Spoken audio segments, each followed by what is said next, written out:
Hello everyone, Ryan here. The Danish Girl by David Ebershoff, or Ebershoff. Really, what is there to be said about the Danish Girl that hasn't been said already? Now, I do realize that this can be somewhat of a touchy subject for some people. While others are just completely open to it, willing to embrace it no matter what. And I guess at the end of the day, for me, I always felt like when it comes to these kinds of topics, such as the topic of someone who's dealing with some kind of, I guess, identity issue, or, having a hard time with being true to being true to themselves, by which, no matter whether it's them coming to terms with, accepting their own sexuality, or embracing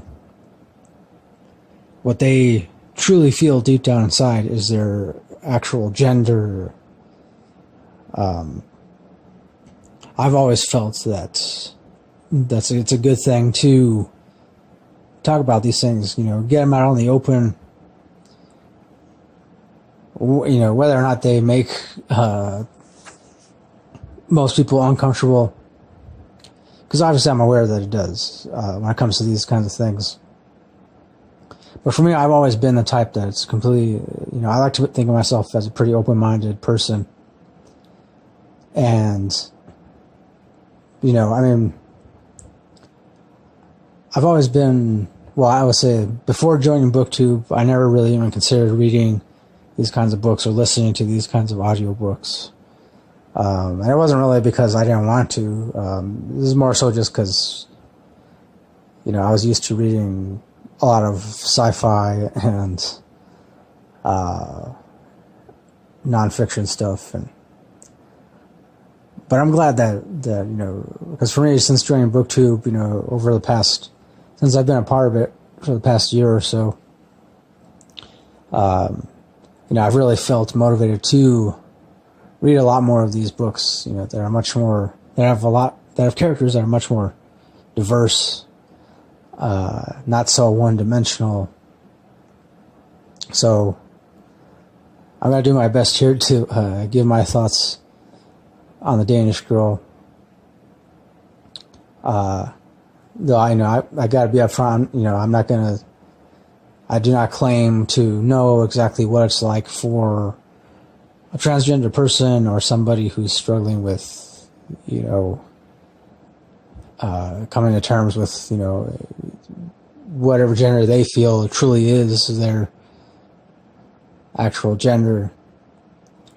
And of course, I don't claim to know all the exact words that one should use when discussing such a topic. But, all I can really do is kind of explain how I perceive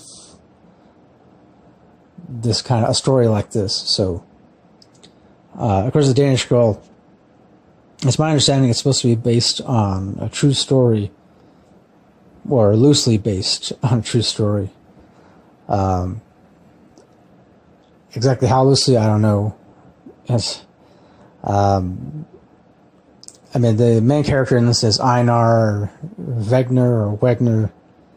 He's supposed to be a prominent artist who paints a lot of landscapes, makes a decent living at it, and he's married to Greta, who's also an artist, but she paints a lot more portraiture kind of stuff.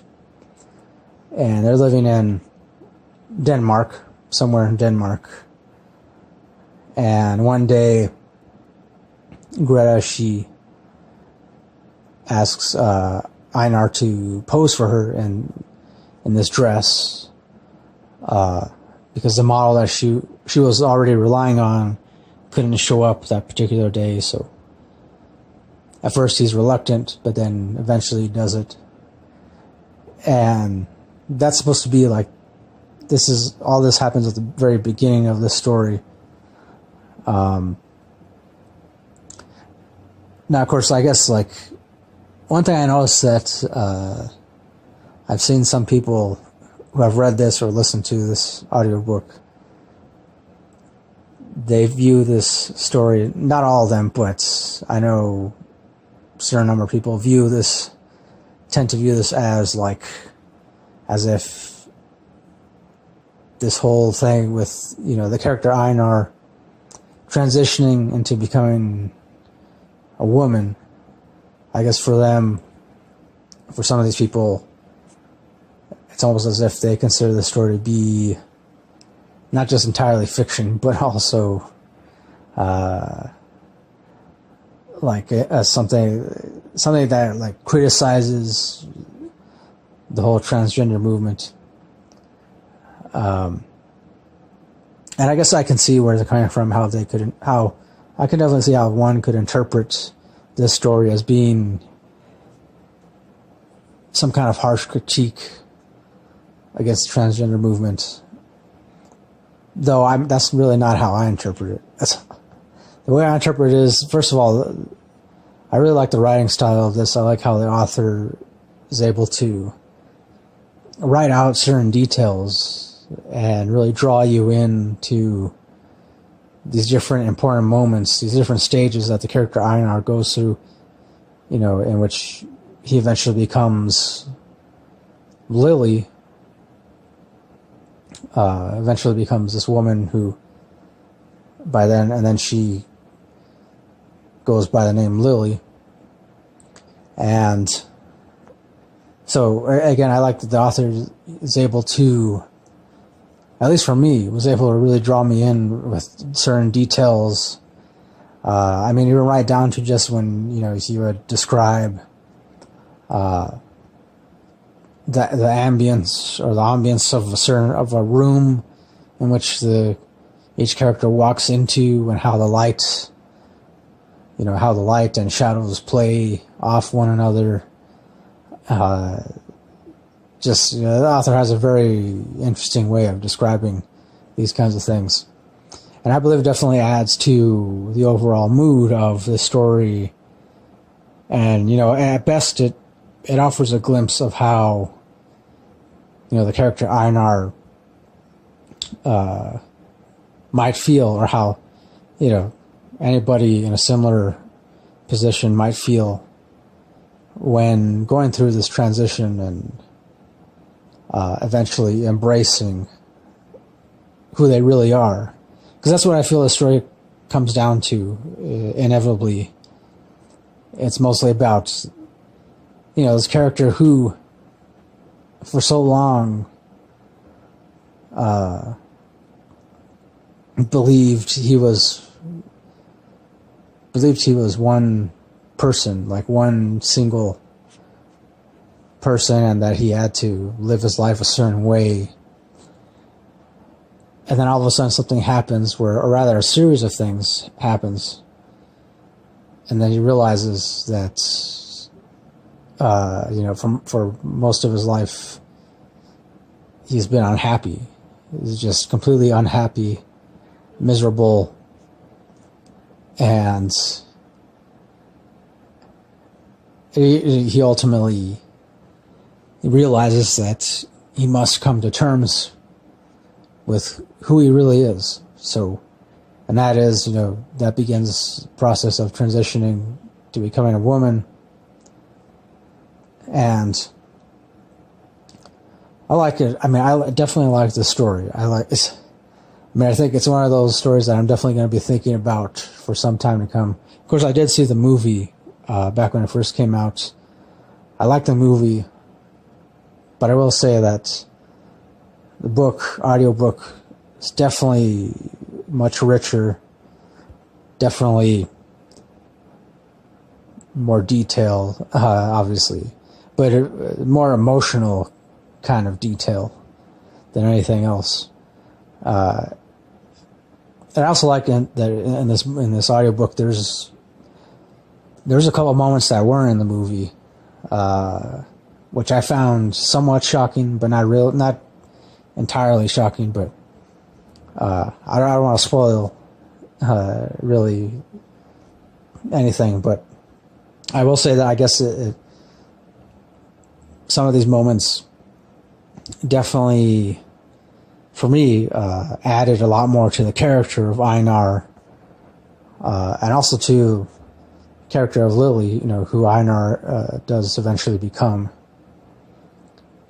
And of course, towards the end, the latter part of the story does get somewhat somber, and I also do kind of like that at the same time that the author depicts in vivid detail what's going on with Einar's transition to becoming Lily. At the same time, he also details what's going on with his wife Greta and how she's dealing with this as well. But for the most part, she tends to have a lot of flashbacks about her first husband, which was this guy named Ted, I believe, and she lived with her first husband somewhere in California. There were some of those flashback moments that I really didn't feel like it added a whole lot to the story. I mean, other than it was just, I could understand the author's way of trying to show the reader, how Greta was being affected by Einar's transitioning to Lily. So, but yeah, I just felt like, because it got to the point where the author had already done a really awesome job at explaining everything, detailing everything, how both Einar and Greta were feeling. And then there's just some of those other moments, the flashback moments, when I felt just wasn't really all too necessary, but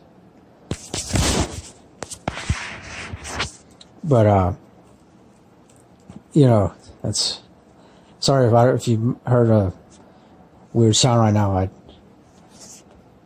dropped something in my room. But overall, as far as the rating goes, I gotta give this a solid 4.5 out of 5. I would give it 5 stars all the way,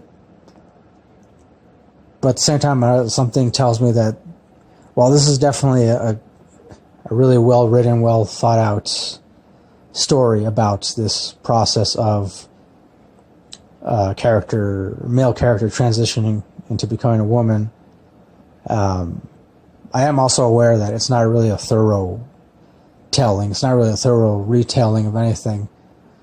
Even though it is very loosely, I guess, pretty much very loosely based on a true story. And, obviously the author, he took a lot of creative liberties with the story. But I mean, as a work of fiction, I say it's definitely, again, well written, well thought out. I really have no problems with it. It's,